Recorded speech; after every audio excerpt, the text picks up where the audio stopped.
all the time because I'm aware of the danger that still exists now, in this government now. And we are the leaders who are in greatest danger. And I'll explain it to you. I'm not political, I'm just giving you the facts. When the President of the United States made his first address to the United Nations, I was watching it on TV. He said, directing it at the North Korean government, he said, if you threaten us, we will totally destroy you. That's a quote. I looked it up later and I got the written text as well.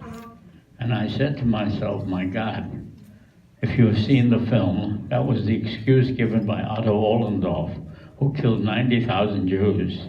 He said, we did it in self-defense because we knew the Russians were planning, Hitler knew the Russians were planning to attack us, therefore we had to preempt it and attack first. And it's self-defense and it's not a crime.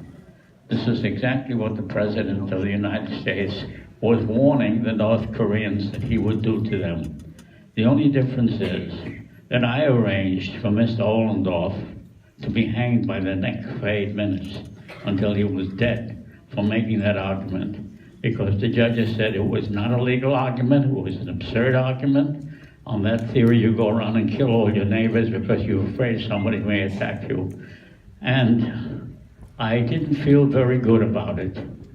Now, there's something even worse, and I'll be finished. His legal advisor now on these matters on international affairs is John Bolton. John Bolton has made speeches fitting for Hitler or for Goebbels and Goering and the entire group. He says there is no such thing as international law. The International Criminal Court does not exist from the United States. We will kill the International Criminal Court.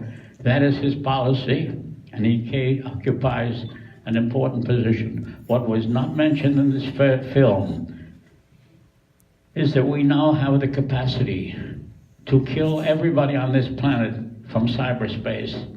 We can cut off the electrical grid on planet Earth.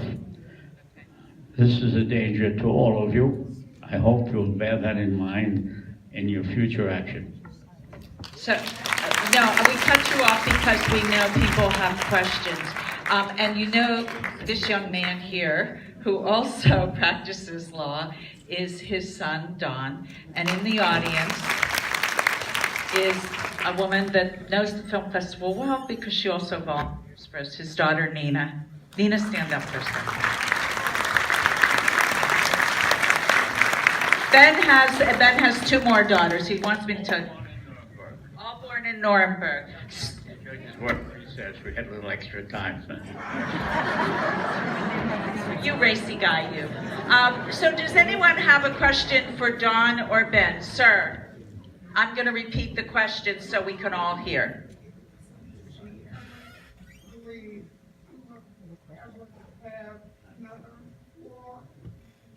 The question is, does Ben and Don, do they ever believe we will have another war? If you don't show your opposition to it, yes, we're having wars now. And it's time for the public to say, enough, it's enough. You don't spend your money on arms to kill more people. Use the money to help more people. And then we'll avoid it. Okay, in the second row. I'll get up there soon, I promise. See you, Joyce.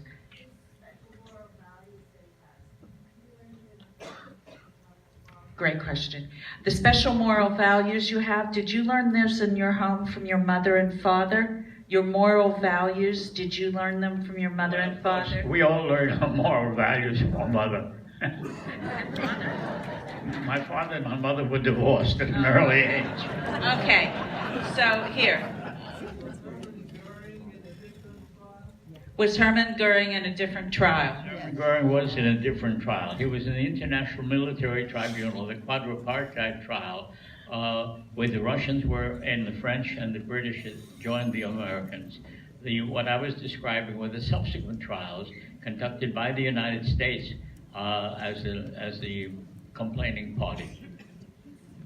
Okay, I'm going to go right here and then I'm going to go up.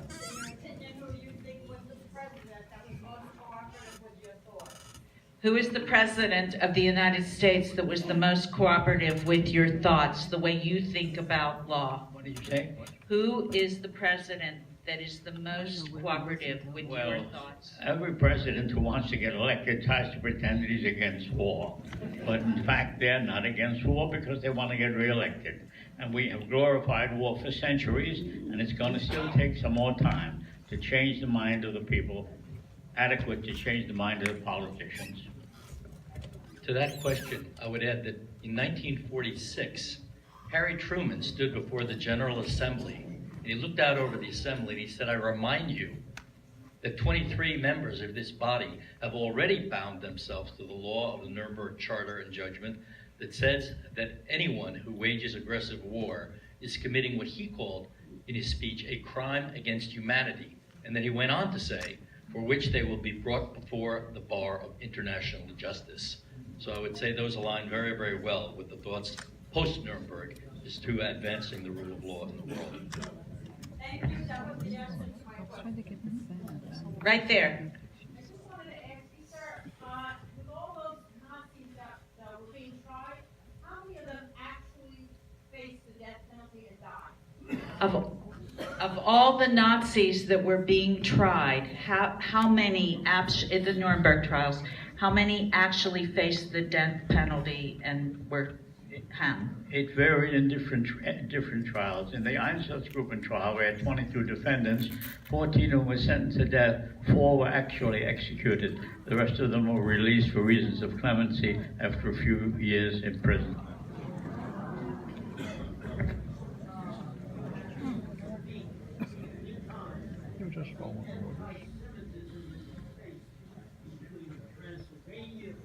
Harvard, find a position that people will accept you in. Did you face any of that? Did you face any anti-Semitism when you were a child in Transylvania, at Harvard, I would imagine in Transylvania, at Harvard, or any time that you want to talk about? Yes, I faced anti-Semitism in different places because anti-Semitism still exists, certainly in Hungary and Romania. That's why we fled the country. It wasn't safe to stay. And of course, anti-Semitism, like anti-racism and other kinds, you can still find it in various places, but not everybody is anti-Semitic, and we shouldn't assume they are. And most people who are open-minded, broad-minded, will recognize that anti-Semitism, whereas anti-racism of any kind, is unfitting for a great democracy like the United States, and will work against it. Do I have any other questions at the top? Joyce, did you have a question? At the very top, right there, you're standing up.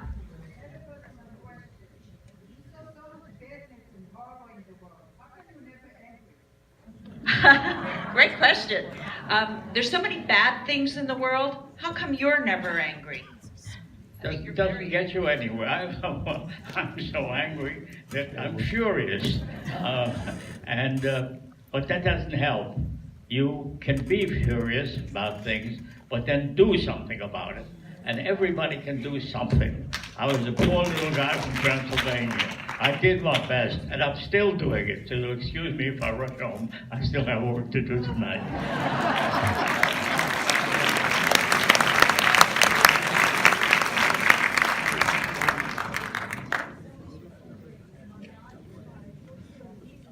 Okay. So the question is, there are so many countries that are not part of the international court. Does Ben know the reason why? Yes, they're intimidated by the United States primarily. 123 nations signed on to the court.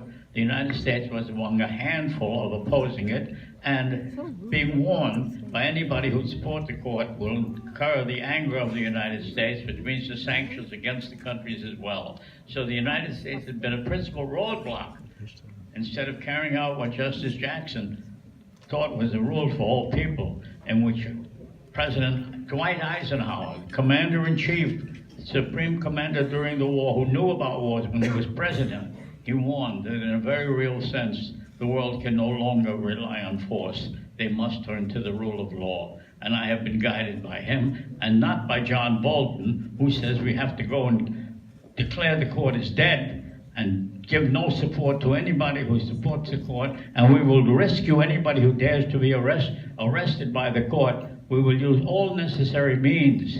That's his language of the statute, to liberate any American at the court in The Hague, which now exists. You saw it on the film.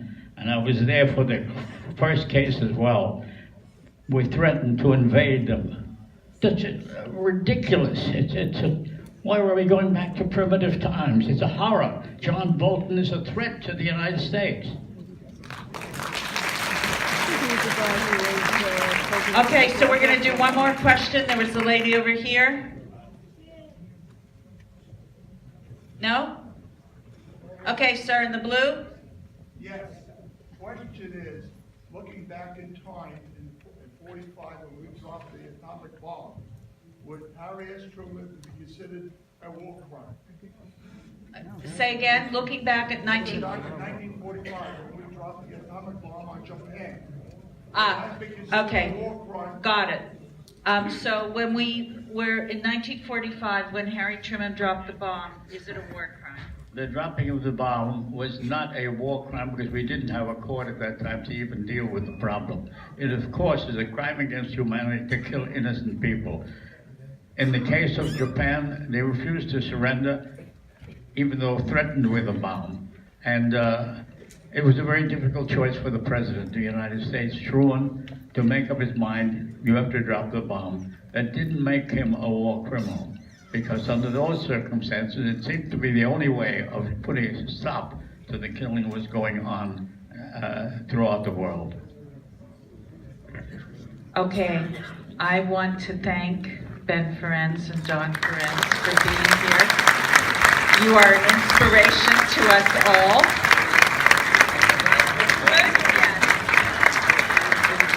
Another standing ovation.